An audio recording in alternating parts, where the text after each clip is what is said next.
কেমন গৌসিয়া কমিটি বাংলাদেশ করোনার মধ্যে যখন আপন বাবা তার সন্তানকে দেখতেছে না, তার সন্তান তার বাবাকে দেখতেছে না, আপন স্বামী তার স্ত্রীর দিকে যাচ্ছে না, স্ত্রী তার স্বামীর দিকে যাচ্ছে না, পুত্র সন্তান কন্যা সন্তান একজন অপরজনের ধরাছোঁয়ার বাইরে মাস্ক লাগবে ধরাছোঁয়ার বাইরে যখন চলে গেছে, ওই অবস্থার মধ্যে মানুষ যখন মারা যাচ্ছে, লাশ দাফন করার জন্য কাউকে যখন পাওয়া যাচ্ছে না, ওই লাশ ধরবে, ওই অবস্থার মধ্যে সর্বপ্রথম গৌসিয়া কমিটি বাংলাদেশের সৈনিকরা গৌস পাকের সৈনিক হয়ে অন্তরে ভয় না রেখে, গৌস পাকের মোহাব্বত নিয়ে, আল্লাহর নবীর মোহাব্বত নিয়ে ভয় অন্তরের মধ্যে না রেখে লাশ দাফন করার জন্য নেমে গেছে। কথা বলেন ঠিক কিনা? কথা বলেন না ঠিক কিনা? শুধু তাই নয়, এই যে বিএমডিফুর মধ্যে যেখানে আগুন ধরেছে, কেমিক্যাল বাস্ট হয়ে যাওয়ার কারণে কেউ যাচ্ছে না, ওইখানে যখন কেউ যাচ্ছে না, ওই গৌসিয়া কমিটির যারা করোনার কমিটির মধ্যে আছে, অর্থাৎ করোনা টিমের মধ্যে যারা আছে, তারা দেরি করে নাই, বিএমডিফুর মধ্যে গিয়ে তারা লাশ দাফন করার জন্য সাহস গৌস পাকের সৈনিক, সাহস রসুল পাক সাল্লাল্লাহু তাআলা ইসলামের সৈনিক, আমাদের নিসবত, আমাদের আজমত, আমাদের যেটা রিশতা আওলাদ রসুলের সাথে, সুবহানাল্লাহ, ওই আওলাদ রসুলের মোহাব্বত নিয়ে বিএমডিফুর মধ্যে গিয়ে তারা লাশ দাফন করার জন্য মেডিকেলের মধ্যে নিয়ে এসেছে। কার রক্ত লাগবে নাও, কাকে কি করতে হবে নাও। এইভাবে গৌসিয়া কমিটি বাংলাদেশ বর্তমানে বিশ্বের জমিনের মধ্যে খ্যাতমত করে যাচ্ছে, অরাজনৈতিকভাবে তারা নিরলস খ্যাতমত আঞ্জাম দিয়ে যাচ্ছে। বড় করে বলেন না সুবহানাল্লাহ।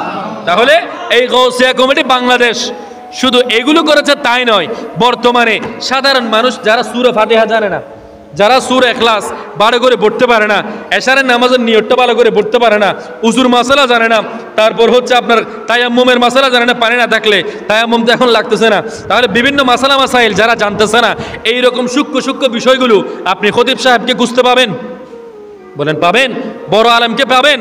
এই সব কিছু বিষয় গুরুত্বপূর্ণ কোরআন সুন্নাহর বিষয়গুলো, বড় বড় ওয়াজগুলো আমার আপনার কাছে প্রেজেন্ট করার জন্য, আমার আপনার কাছে মাসালা মাসাইল জানিয়ে দেওয়ার জন্য, শিখিয়ে দেওয়ার জন্য হুজুর কেবলা আলম এই বাংলার জমিনের মধ্যে যেটা দিয়েছেন সেটাই হলো দাওয়াতে খয়ের। বড় করে বলেন না সুবহানাল্লাহ। ওই দাওয়াতে খয়েরের মধ্যে মাগরিবের পরে আপনারা 1 ঘন্টা সময় দিবেন। আমি চ্যালেঞ্জ দিয়ে বলবো, যারা বর্তমানে এখন ওয়াজ করতেছে বিভিন্ন জায়গায়, আবার ওয়াজ মাহফিলে বিরোধিতা করছে তাই নয়, একটা ওয়াজের মধ্যে যতগুলো কোরআন হাদিস বলা হয় না, অথবা যতগুলো মাসালা মাসাইল বলা হয় না, তার চেয়ে বেশি একটা দাওয়াত খয়েরের মধ্যে খুব সূক্ষ্মভাবে বুঝিয়ে দেওয়া হয়। কথা বলেন ঠিক কিনা? কারণ ওয়াজ মাহফিলের মধ্যে মানুষ অনেক বেশি, সাধারণভাবে কথা বললে মানুষ শুনতে চায় না, সাধারণভাবে কথা বললে যখন মানুষ বিরক্ত হয়ে যায়, তখন একটু সুরের আশ্রয় নিতে হয়। কিন্তু ওই দাওয়াত খয়েরের যে মজলিসটা আছে, ওই মজলিসের মধ্যে বানিয়ে কথা বলার কোনো সুযোগ নেই, নিজের মন গড়া কথা বলার কোনো সুযোগ নেই। ওইখানে গৌসিয়া কমিটি বাংলাদেশের যেই দাওয়াত খয়েরের মজলিসগুলো আছে, ওইখানে কোরআন সুন্নাহর যেই মূল রসটা আছে, সেটা দাওয়াত খয়েরের মুআল্লিমরা সাধারণ মানুষ যারা দিশেহারা তাদেরকে পথের দিকে আনতেছে, সুপথের দিকে আনতেছে।